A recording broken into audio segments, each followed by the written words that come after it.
사랑하는 성도 여러분, 안녕하세요. 2월 22일 목요일 아침입니다. 찬송가 456장 거친 세상에서 실패하거든, 다 같이 찬양 드리시겠습니다.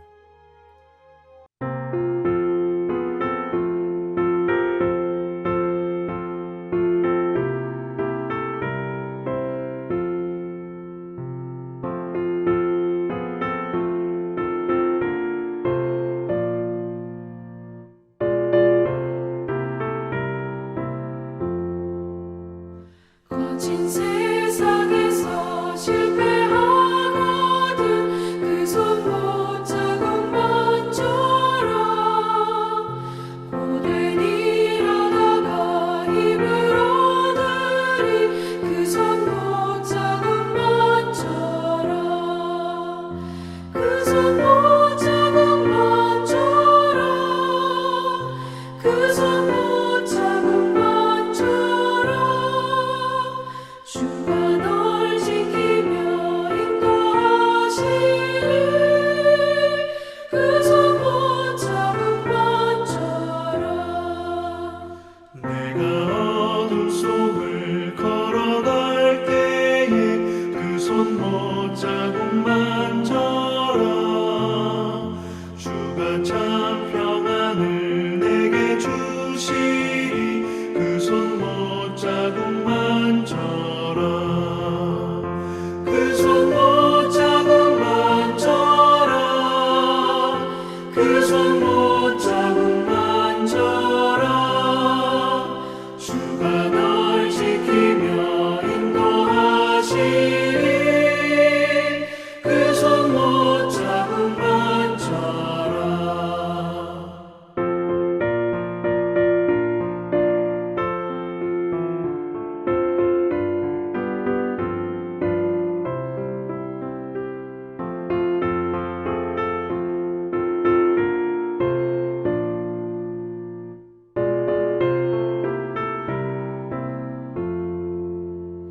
내가 부활의 주 따라가려면 그 손 못자국만처럼 내가 주 안에서 길이 살리라 그 손 못자국만처럼 그 손 못자국만처럼 그 손 못자국만처럼 주가 널 지키며 인도하시리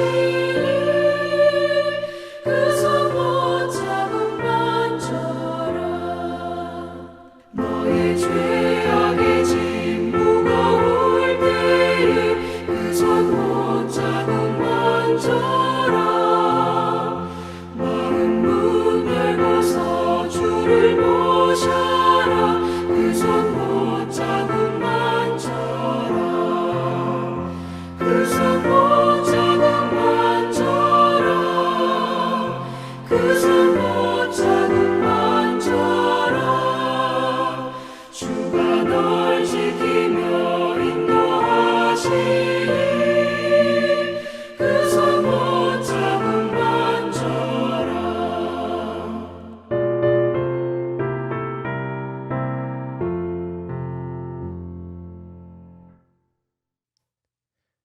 아멘.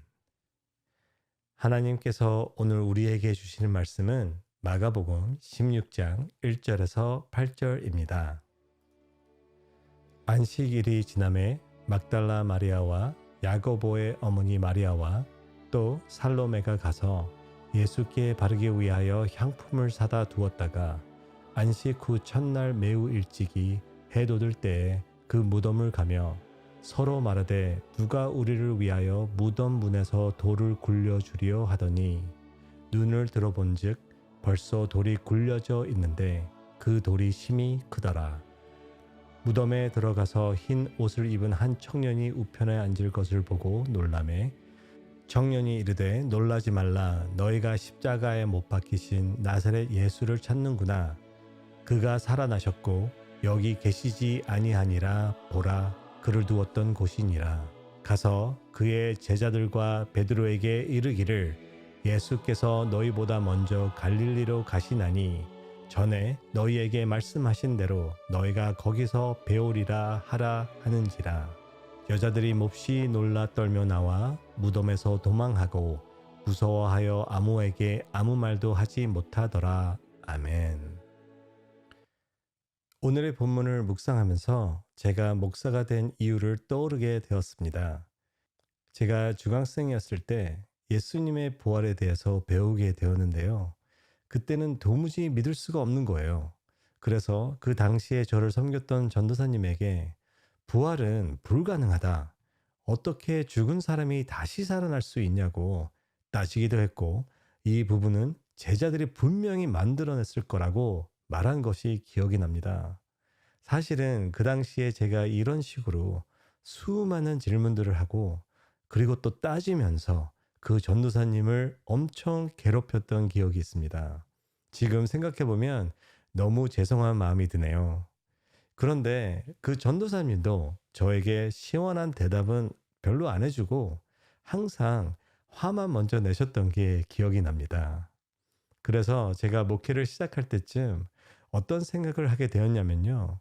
아마 내가 어렸을 때처럼 의심이 많고 질문이 많은 젊은이들이 있을 거야 하면서 다짐을 했습니다. 변증을 전공하자.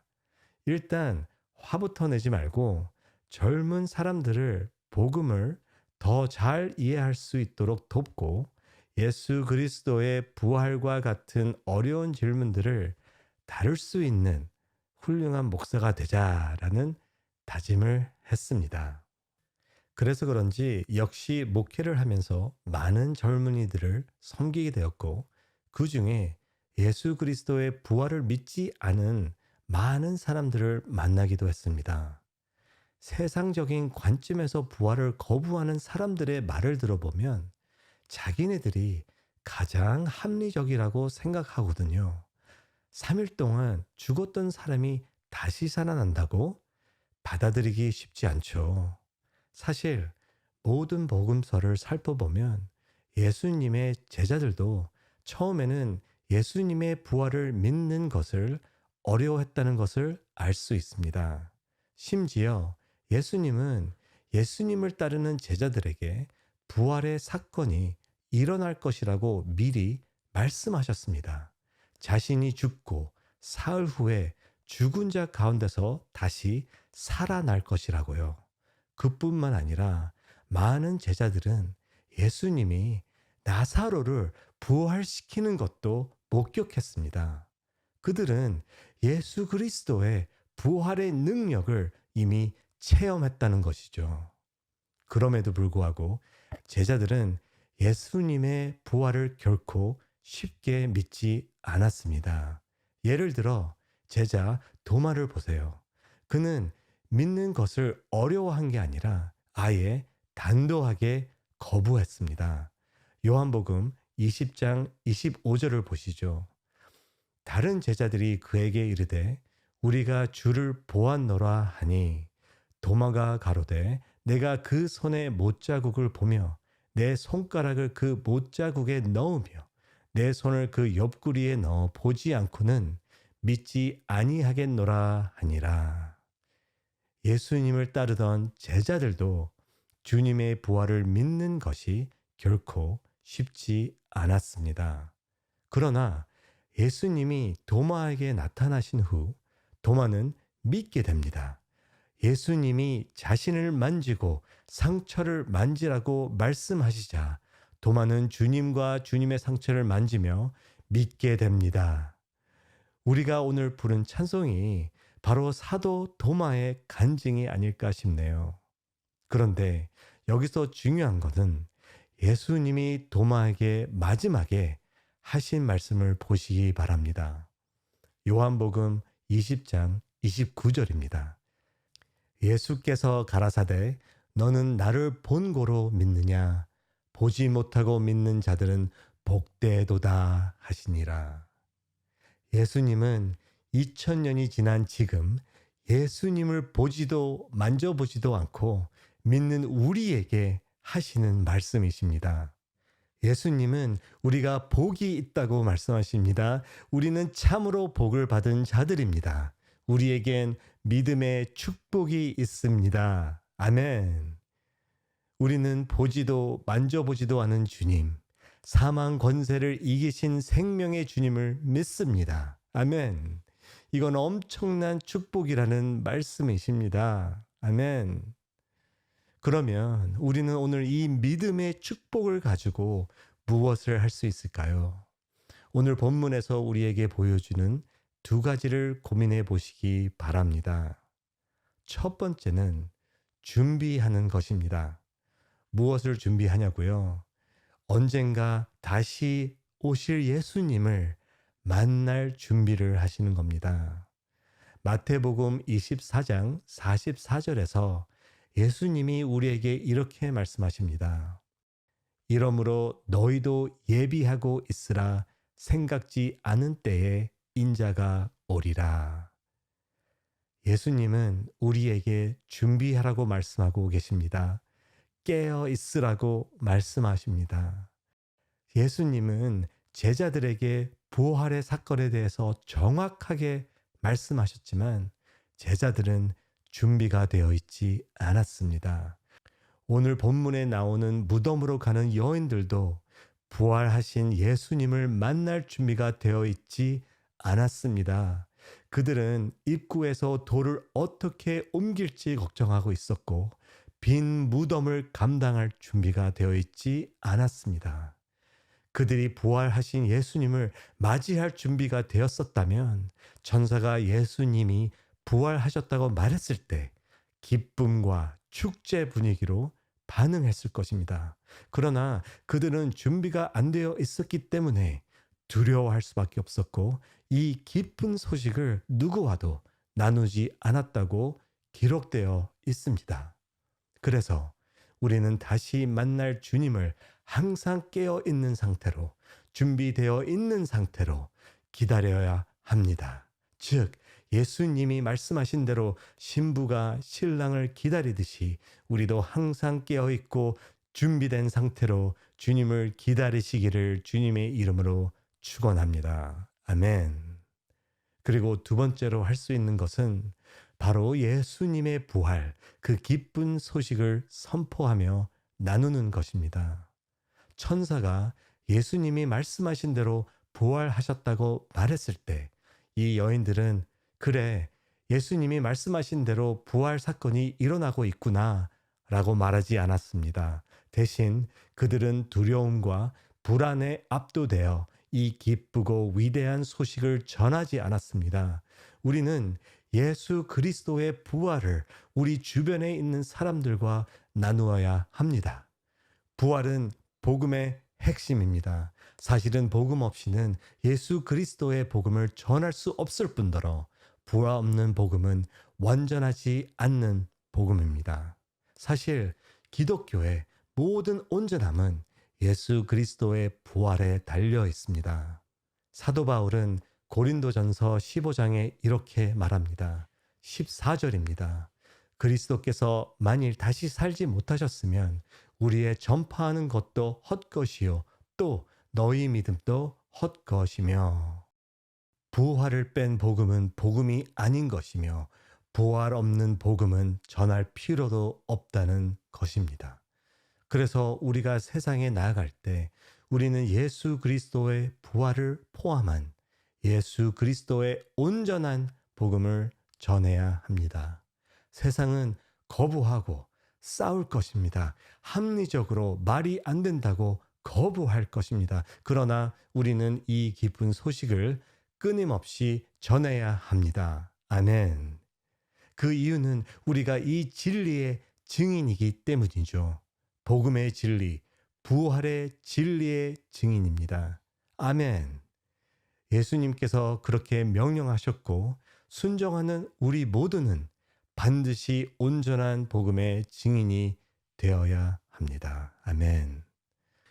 오늘 본문에 등장하는 이 여인들도 처음엔 두려움에 빠져 숨었지만 결국엔 제자들에게 이 기쁜 소식을 알리고 나중에는 온전한 복음을 선포하는 복음의 용사들이 됩니다.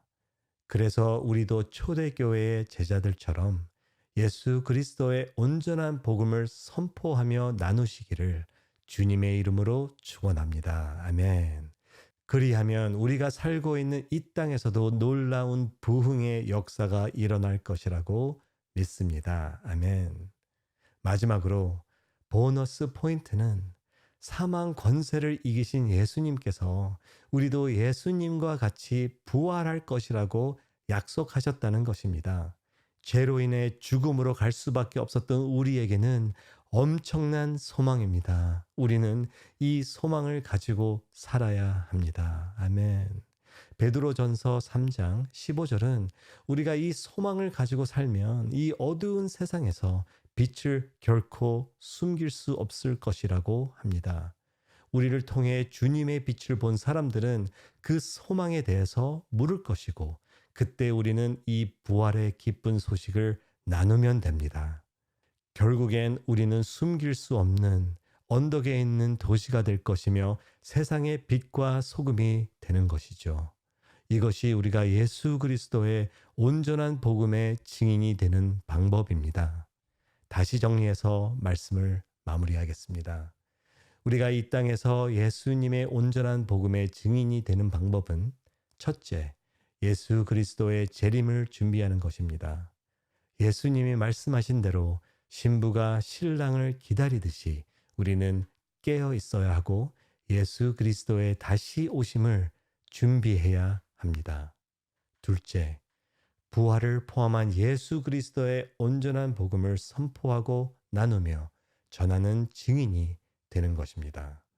그리고 주님께서 약속하신 우리의 부활의 소망을 품고 살며 그것이 빛이 되고 그 빛을 결코 숨기지 못할 것이라고 성경은 가르치고 있습니다. 아멘. 부활의 기쁜 소식을 전하며 부활의 소망을 품고 살아서 주님이 다시 오실 때까지 준비하며 예수 그리스도의 복된 증인이 되시기를 주님의 이름으로 축원합니다. 아멘. 기도하시겠습니다. 부활의 능력이신 하나님 아버지, 먼저 예수님을 우리에게 보내주신 것을 진심으로 감사드립니다. 예수님의 죽음과 희생과 부활에 감사드립니다. 믿음의 축복을 주셔서 감사합니다.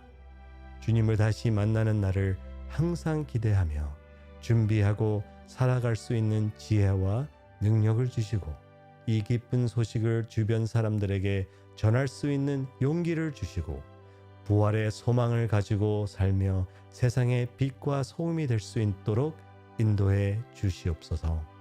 오늘 이른 아침에 주님을 경배하고 찬양하며 영광을 올리기 위해 이 자리에 모인 모든 성도들을 축복합니다. 예수님의 이름으로 기도합니다. 아멘. 사랑하는 성도 여러분, 오늘도 주님과 함께 승리하시기를 바랍니다. 감사합니다.